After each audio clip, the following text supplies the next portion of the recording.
10 Best Picks presents the top 10 best Sony cameras. Starting at number 10. Sony RX1. We were surprised when Sony decided to create the RX100, its first compact camera for serious photographers, but that's nothing compared to our surprise when we were told about the RX1.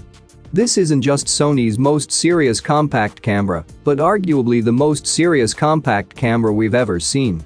It features a full-frame sensor and a fixed 35mm f2 lens, making it a real heavyweight in terms of lightweight photography. Sony has said it is targeting professional photographers, and we see no reason to question that. The obvious reference point for this camera is the Fujifilm X100 and its recent successor the X100's $1,300 fixed-lens 35mm equivalent f2 cameras whose popularity has exceeded most expectations.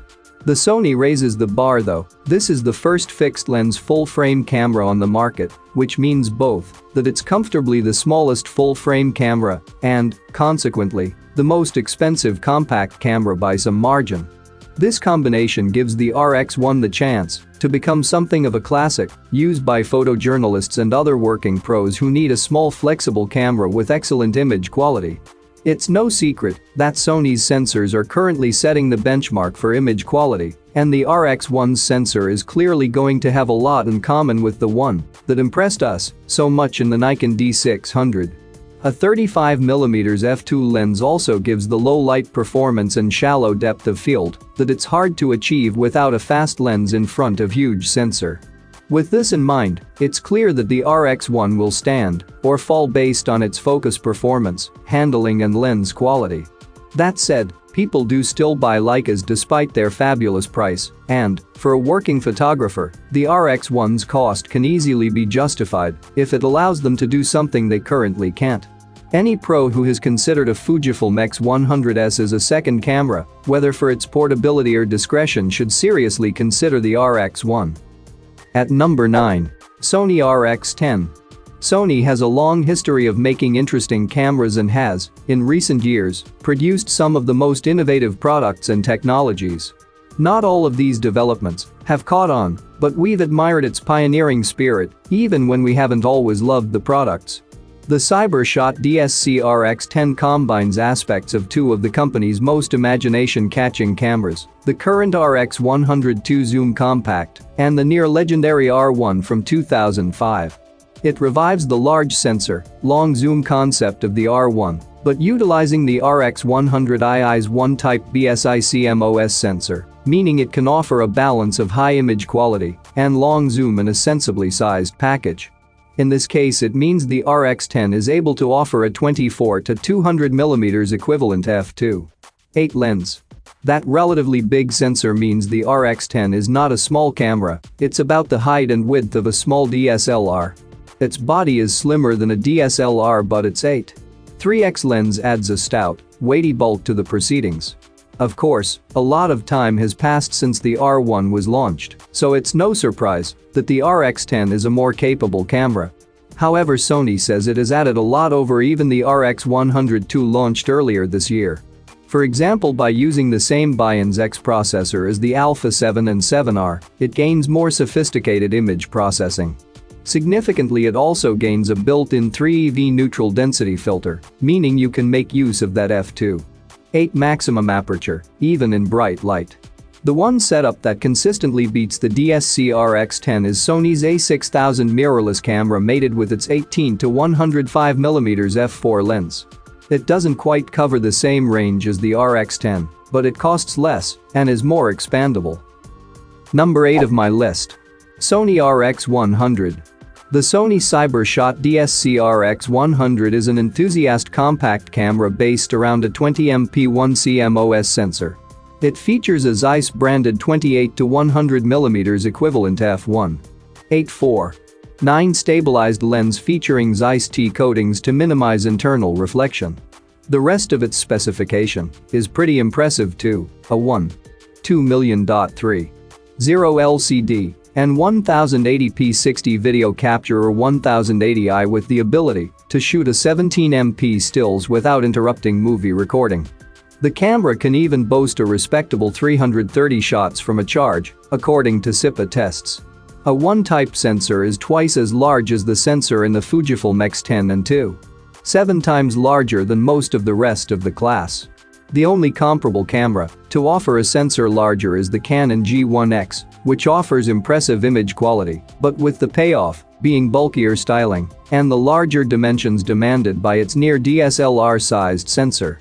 Sony says the R in the camera's name is intended to evoke its original high-grade fixed-lens camera, the DSC-R1, though the only similarities between the two are the ability to capture raw image data and the ambition of their designs.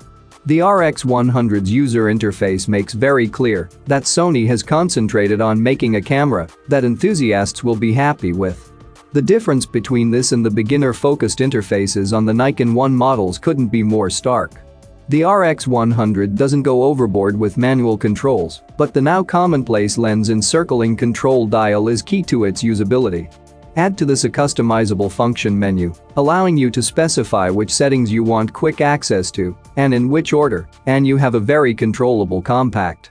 The way Sony has done this is an extension of the options added to Nex cameras, but is also reminiscent of the Ricoh control interface. To do this, the table below shows it against its peers, showing the area of the sensor, the size of the camera and the effective aperture of the camera.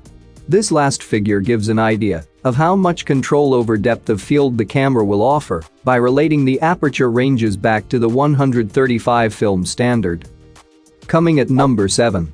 Sony RX02. The RX02 can shoot video at 4K at speeds up to 30 fps or 1080p video at 120 fps. Both the GoPro HER06 and HER07 can shoot double that, but the Sony has some tricks the GoPro doesn't. For starters, it shoots video at a higher bitrate, which effectively crams more quality into your clips.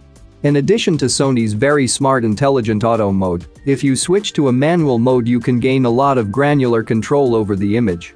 Something camera geeks will be happy to see is that the RX02 can now shoot in the SLOG2 picture profile. In layperson's terms, SLOG2 is a very flat color profile. Blacks and whites both appear grayish, and colors are washed out and muted. Generally speaking, for those who are willing to really dig in during post-production and do some granular color correcting, this should give you the most flexibility to make the image match other cameras or give it the certain stylized look you're after. So, ultimately, what do I think? This is an incredibly powerful camera that is capable of generating really beautiful images for its size, but ultimately it's sandbagged by a couple bad decisions. It's too limited to recommend it at its current $700 price tag. If you're an aspiring vlogger, I'd be way more inclined to recommend the Sony RX100 line. It has the same image sensor, but it will take much better photos, be stronger in low light, and yes, it has continuous autofocus and a larger, more useful screen. It isn't waterproof, but it will fit in your pocket. The latest RX100 Vi goes for $1,200, which is a lot, but you can probably find a used Mark V or even a Mark IV for about the same or less than the RX02, and you'll still get more bang for your buck. If it's a true action camera you're wanting, the best I've used is the GoPro HER07 Black. At number 6. Sony A99 II. Photokina 2016 proved to us, with the announcement of the A99 II, that A-mount isn't dead, it was just waiting for the right tech to show up for its next big release, like the 42MP BSI CMOS sensor that debuted in the A7R II. So much more than an A99 with a new chip, the A99i's improved specifications aim to put it in the same company as DSLRs like the Nikon D810 or Canon 5D IV, and full-frame mirrorless cameras like Sony's own A7R II. The weather-sealed body features a dedicated PDAF sensor separate from the imaging sensor that is light directed to it via a mirror, like a traditional DSLR. Unlike a DSLR, this mirror doesn't ever flip out of the way. Instead, it is semi-transparent and sends only part of the light to the dedicated AF sensor and lets the rest of the light pass through to the imaging chip. The camera can use both of these AF systems where they overlap, creating a hybrid cross-type AF system that should deliver both speed and accuracy that Sony hopes will match the best systems out there. The A99 II also boasts some impressive video specs, which should be enhanced both by the camera's ability to continuously autofocus in video and by its in-body image stabilization. The A99 II features a back-illuminated 35mm full-frame CMOS sensor with 42.4 megapixels. The camera body is made from magnesium alloy and supports Sony A-mount, Minolta, and Konica Minolta lenses. It includes an electronic viewfinder and a tiltable LCD screen. With 12 frame per second burst shooting, 5-axis image stabilization, and 4K video recording, the Sony A99 II is ready for just about any photographs you're trying to capture. For more information and price, check out the product links in description underneath the video. Halfway of my listed number 5. Sony A65000. The Sony A6500 is the company's top-tier APS-C mirrorless model, a 24MP stills and video camera with image stabilization. It sits above the similar-looking A6300 in Sony's lineup, adding touchscreen capability and stabilization for enthusiasts willing to dig a little deeper into their pockets. As should be apparent, many of its core specifications are shared with the A6300, itself a Preview Gold-winning camera. The biggest differences are the touchscreen, the image stabilization and a front-end LSI to allow faster and more complex processing. There are also a few small tweaks, such as the addition of a highlight spot metering mode. Despite being positioned significantly further up the market, the A6500 uses the same form factor as both the mid-range A6300 and the entry-level A6000.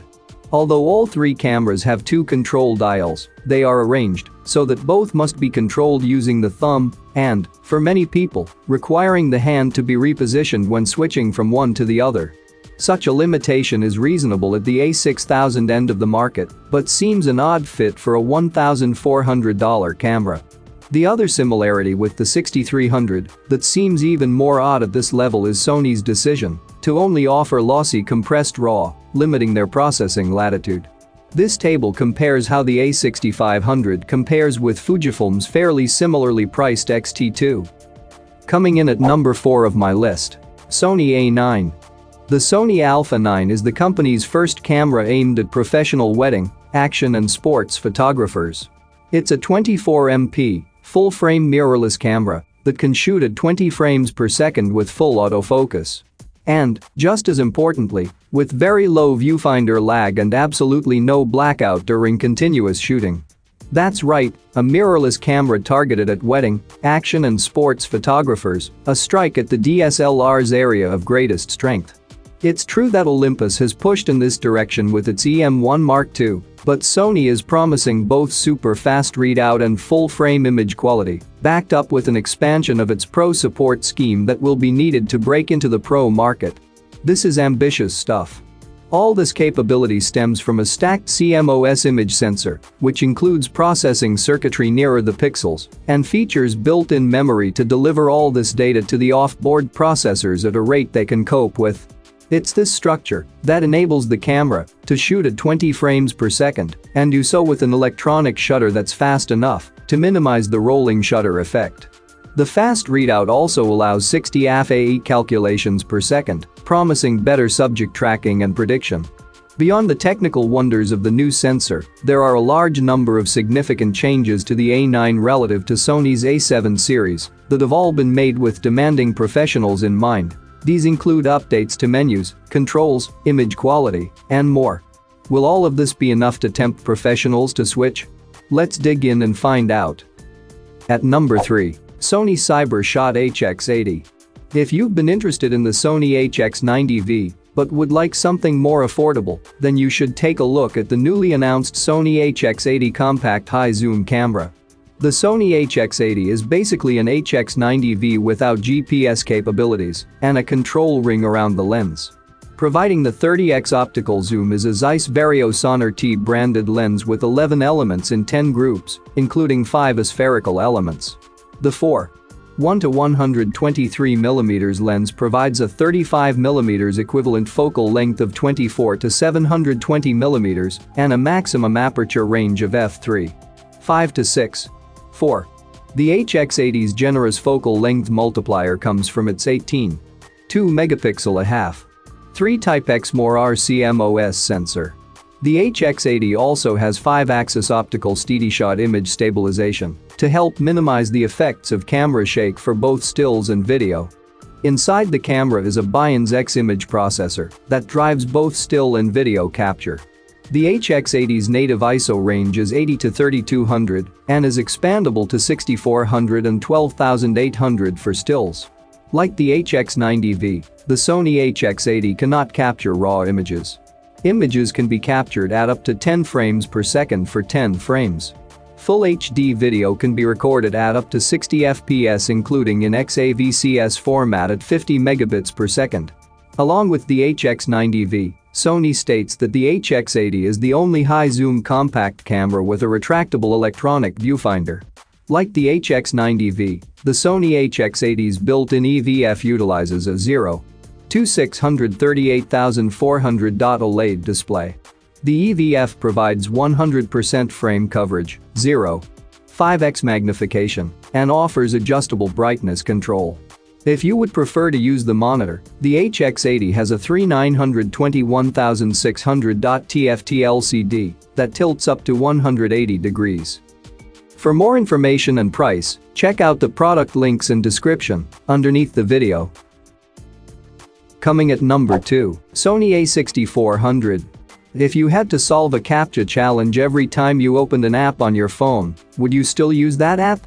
That's how I've felt using Sony's new a6400, where wading through pages of settings and sub-menus to change vital settings makes an otherwise solid mirrorless camera unreasonably frustrating to use. The Sony a6400 is a follow-up to the 3-year-old a6300 and shares some features with the more expensive a6500. It has a lot of things going for it, like reliably good image quality and a fast hybrid AF system, but those positive traits are buried under a bedrock of convoluted menus and awkward ergonomics. Everything great about this camera is hidden under a menu, overshadowed by caveats, or not present at all. The main highlights are the real-time IAF and tracking autofocus features, an updated image processor, and a 180-degree flipping touchscreen. At $899 for the body alone, $999 for the 16-50mm kit lens, or $1,299 with an 18-135mm zoom lens, the a6400 has the parts to be the ideal compact powerhouse for any photography enthusiast or vlogger, but it misses on execution. Sony claims a 0.02-second focus acquisition, and I can confirm that the a6400's autofocus is indeed fast, reacting immediately to a half press of the shutter button and correctly identifying its targets the majority of the time. Sony has done a good job updating the technology inside its APS-C cameras, especially the autofocus system, but now it needs to turn its attention to the body and user interface. If it gets those things right, then it might have the ultimate enthusiast-level camera for photography and video. And number 1. Sony a7 III. It didn't take long for Sony to reuse the body design it introduced with last year's high-resolution, pro-grade a7R III in an entry-level model. But despite a friendly price, the a7 III is anything but entry-level when it comes to its feature set. Its BSI-CMOS sensor excels in all types of light and offers incredible dynamic range. It can shoot at 10 FPS with an autofocus system that covers almost the entirety of the image sensor. And it has serious video chops too, recording smooth, sharp footage at 4K and slow motion at 1080p. It runs circles around competing models in this price range and is our editor's choice for entry-level full-frame shoppers. The a7 III feels a lot like the a7 II and a7R III in the hand.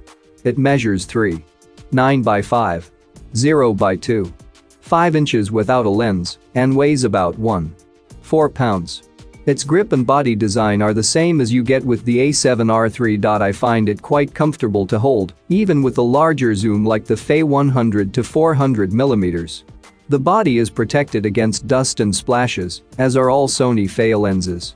Handling isn't that much different from the a7 II. You still get the EV dial on top, along with programmable C1 and C2 buttons, and a mode dial. It's not a locking dial like the one on the a7R III. The shutter releases on top of the hand grip, slightly lower than the rest of the top plate, and set at an angle.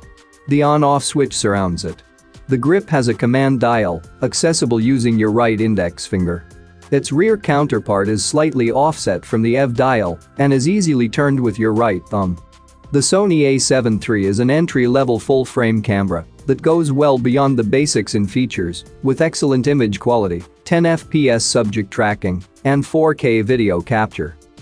For more information and price, check out the product links in description underneath the video. Thank you for watching this video. Please subscribe my channel, share this video and hit the like button.